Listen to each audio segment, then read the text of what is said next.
welcome back to my channel. My name is Aspie and I'm all about creating mental health and awareness versus sharing my life stories and experiences along the way of my condition of Asperger's syndrome and the like, as well as also just being a mental advocate for you all, for the ones that are struggling on an everyday basis of personal struggles, regardless what it may be, and hopefully with some tips and advice as well as my pearls of wisdom and experience along the way based on my training or just life experiences in general, that you'll be able to touch base with me and actually be able to be at peace regardless what it may be if you are struggling and looking for someone to support you in your downtime. I'm your girl, obviously, and I'm not here to judge or misunderstand you or whatever. It's all about hopefully communicating our needs and being there for one another, and know that we're not alone in our darkest times when we need it.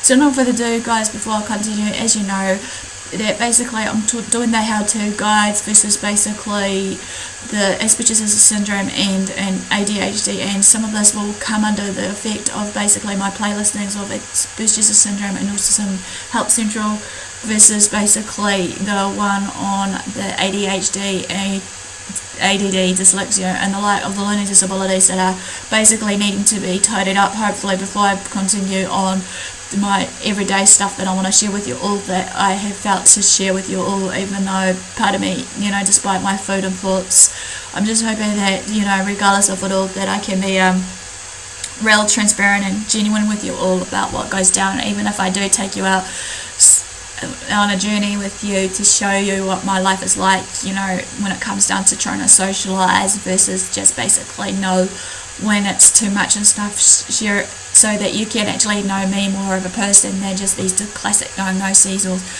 what have you of these masks that I go through of my depression and the like, so that maybe when you meet someone like me, that you'll be able to support them in a way, hopefully, no matter what. Also, it goes to show also that everyone is different regardless of being autistic or not, and it's meeting the needs one way or another and respecting those needs. I've noticed that time and time again that some of the stuff I may be sharing, maybe condescending or just repetitive to a point that you're thinking, oh, here we go, same topic or whatever. I'll bear in mind that some of it may sound similar in the titling, but hopefully inside the actual subject of the matter of that title, that will be basically of general that help to you if you're dealing with someone that is different to you, that matter of respecting one another and give and take, that we should be able to just do what we can for one another. So enough further ado, as you know, I did a how-to before this one that I'm about to address is how to make a behavioural intervention plan for autistic children. Basically that one can also be for other children with special needs, to bear in mind. They broken down into 4 stages. This one is again going to be broken down into 3 methods. Like I said, that it should be easy to follow through when it breaks down to it, so that you guys can understand what I'm sharing with you all, regardless what it may be. So enough further ado, guys, basically this one's just me going to be in this one. How to talk an autistic child is the next one right now, which covers the 3 methods. Method 1 will be communicating effectively with an autistic child. Number 2 is understanding how autistic children are different, basically, or shall we say that will be number 3, and last but not least, so number 3 would be that, but the second one was, I should be saying, is supporting other areas of your child's life while they're autistic. So no further ado, guys, basically let's begin this, and hopefully what I've shared with you so far has been of help to you and you've learned something about me, or maybe someone in general, regardless of their needs of being autistic or not. So this one's basically method 1. As we know, every autistic children or children in general that has special needs are unique and can interpret the world differently from us than an everyday average person, shall we say. These differences are highly apparent in terms of their social and communication skills. Autistic children may appear to have a language of their own, implementing a system that works for them. If you know a child who has been diagnosed with autism, however, it's important to know or learn their language in order to communicate with them in an appropriate way, as well as approaching them in the right way and manner so that it causes no harm. So, as I said before, this is the first one, method 1, communicating effectively with an autistic child. Number 1 for this of the method is speak about their interests. As you know, as I said so many times before, many autistics on the spectrum may have their favourite interest in heart, and they'll be self-absorbed in that interest regardless what it may be. Many people may mistake that most autistics are, all about technology, computers and all that, but then again, other autistics can be bright in other areas of subject that they're interested in. Once you find out what that child is actually interested of that subject, maybe it'll be much easier to create a conversation with them. If you discuss the subject matter that is comfortable for them, they may even open up to you. Finding the right wavelength on which to communicate is essential for smooth conversation for you both. For example, your son may be obsessed with cars, and you can use this topic as a good opener, basically. Number 2, shorten your sentences if you're talking to a young child or a person who doesn't process spoken words so well.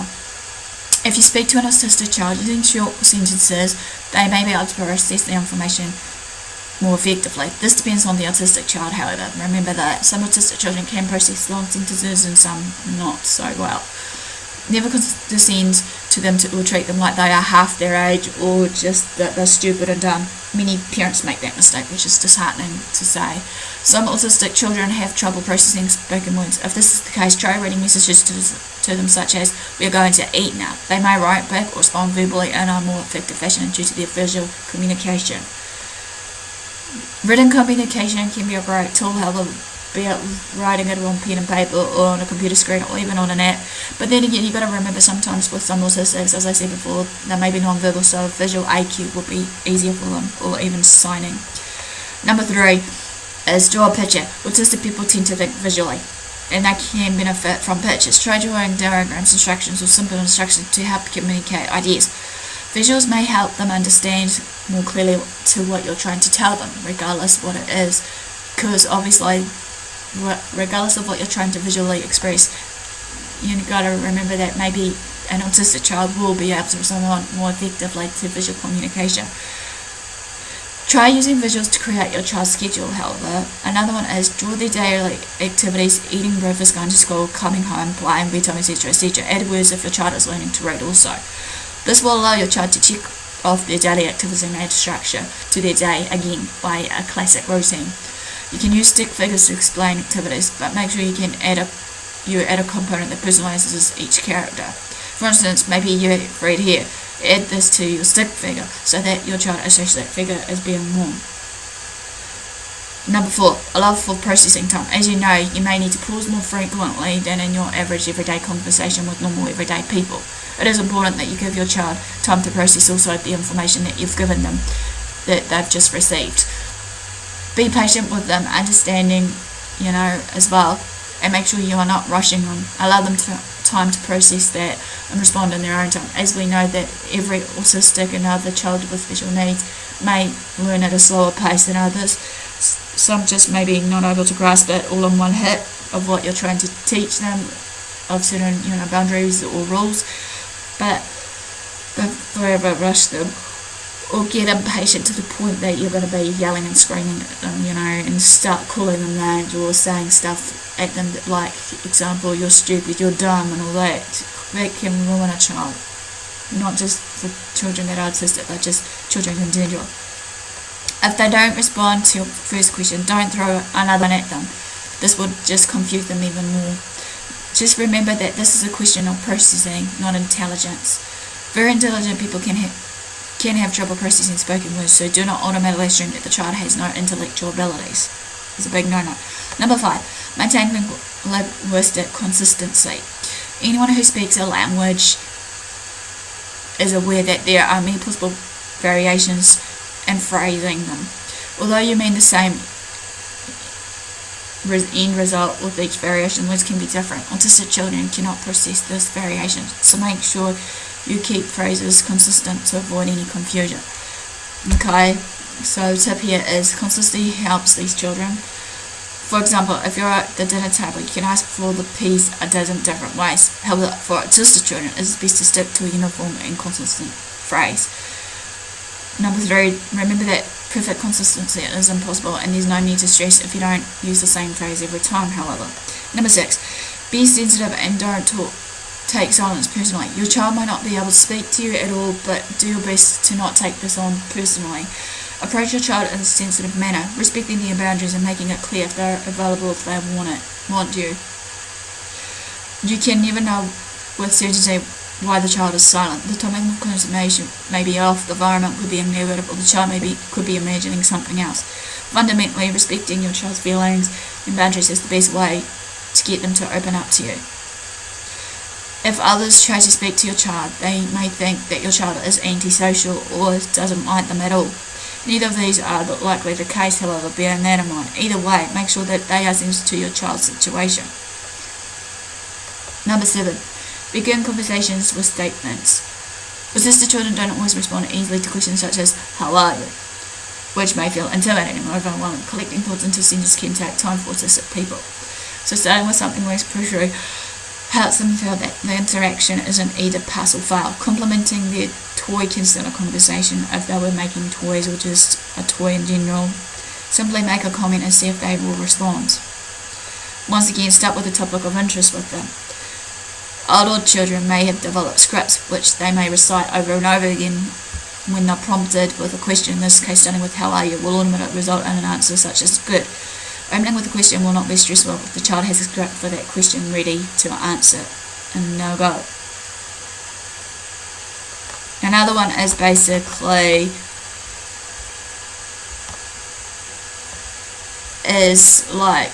involve them. Do not basically,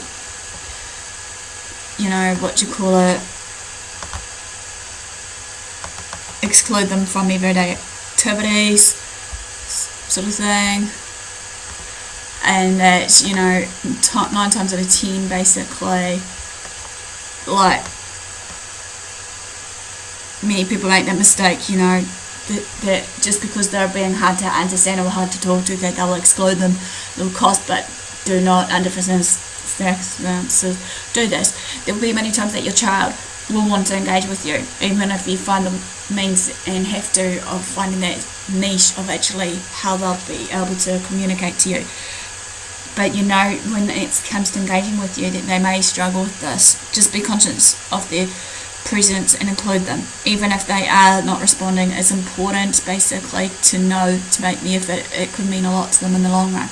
Number 9, talk to your child at the right time.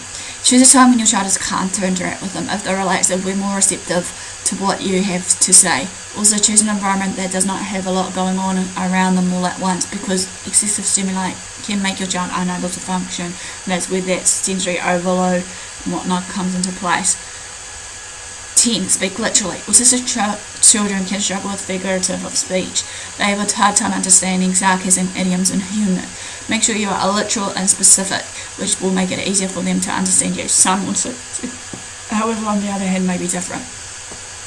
You can introduce figurative speech into their lives as they are developmentally ready, so it's knowing when they're ready to take that on board, basically. So that ends basically the first part on the how to talk to an autistic child. Feel free to basically give me the like for thumbs up for support and engagement. Anything I missed, feel free to comment below. Feel free to follow me on Twitter, Facebook, AspieAnswersAll. Feel free to subscribe to my channel. Feel free to also just share these videos around to family and friends. So without further ado, guys, thanks for your support, thanks for watching. I'll see you again soon.